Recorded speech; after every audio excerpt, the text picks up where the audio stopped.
Hello everyone, friends.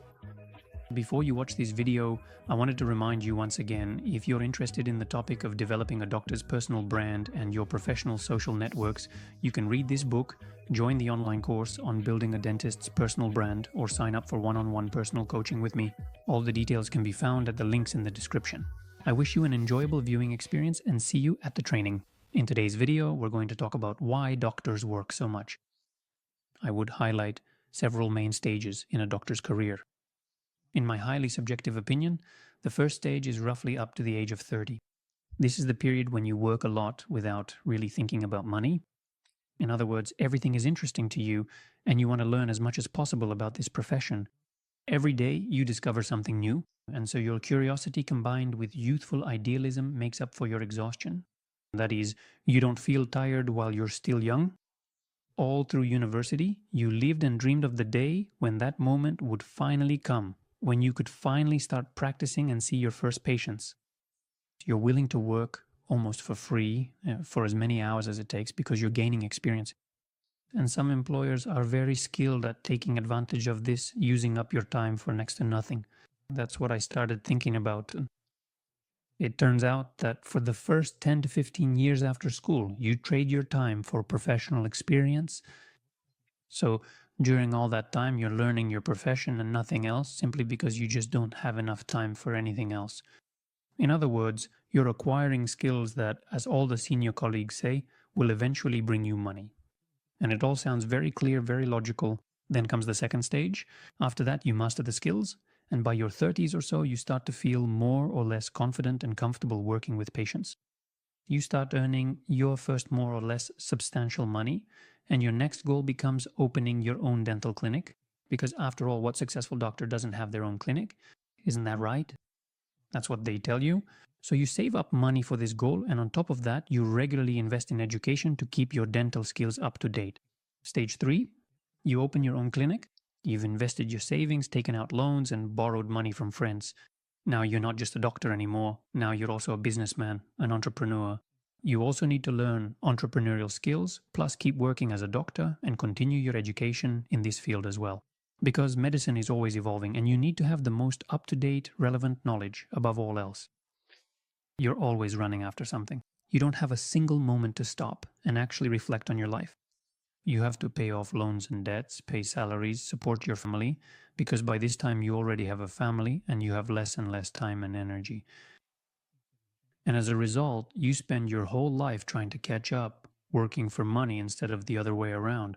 You're trading the time of your life for money. So you might think you've built a business, but really, you've created a system that depends entirely on you. Personally, I haven't come across a single dental clinic that's been around for more than 100 years.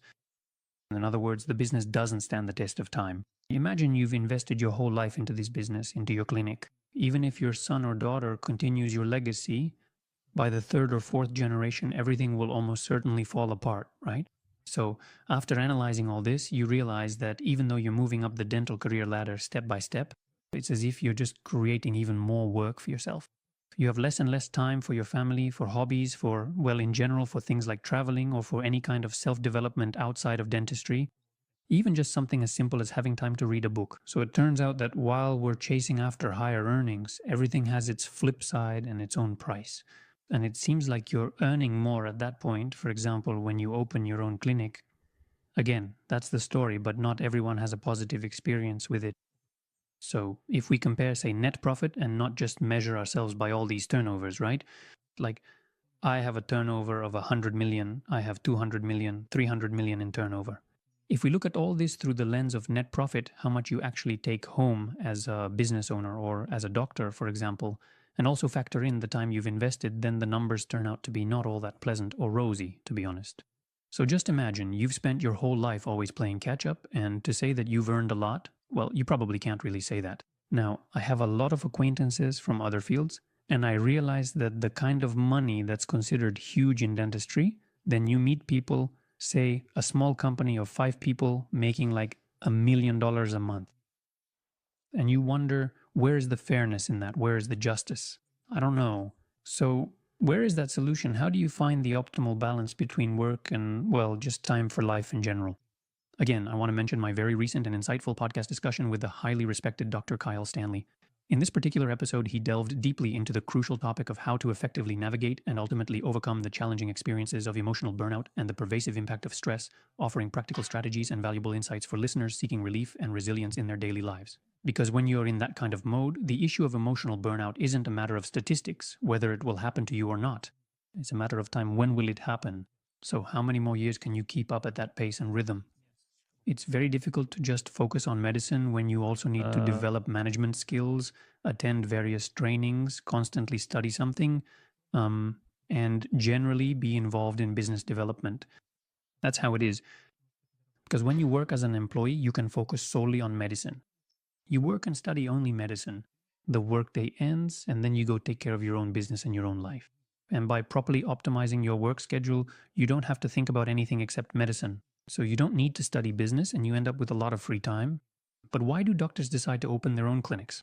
Because many people think that the income is higher there and it seems like you'll work less or maybe not at all and you'll have a lot of money. But in reality, the opposite trend is happening now. A lot of clinics are opening, but just as many are closing, probably. There's fierce competition for new patients. The profit margins in the business are gradually decreasing because the cost of consumables is rising, equipment is getting more expensive, and overall the global economic situation is changing. People's consumption priorities are also shifting.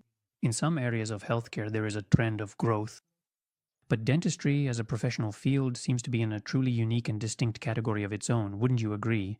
The percentage of individuals who are genuinely and thoroughly aware of their specific dental needs and are fully prepared and willing to proactively come to the dentist, not merely to seek immediate relief from acute pain, but rather for some kind of comprehensive, extensive, and indeed major large-scale dental rehabilitation or restoration is, well, quite particular and rather specific, I would confidently say.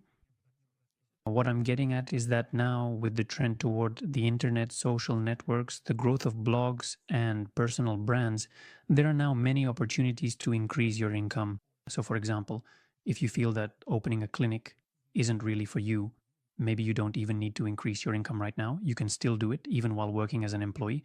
If you manage your social media really well and develop your personal brand, patients will come to you and you can significantly increase your income even as an employee, because you become a super valuable specialist, a super valuable asset for the clinic owner.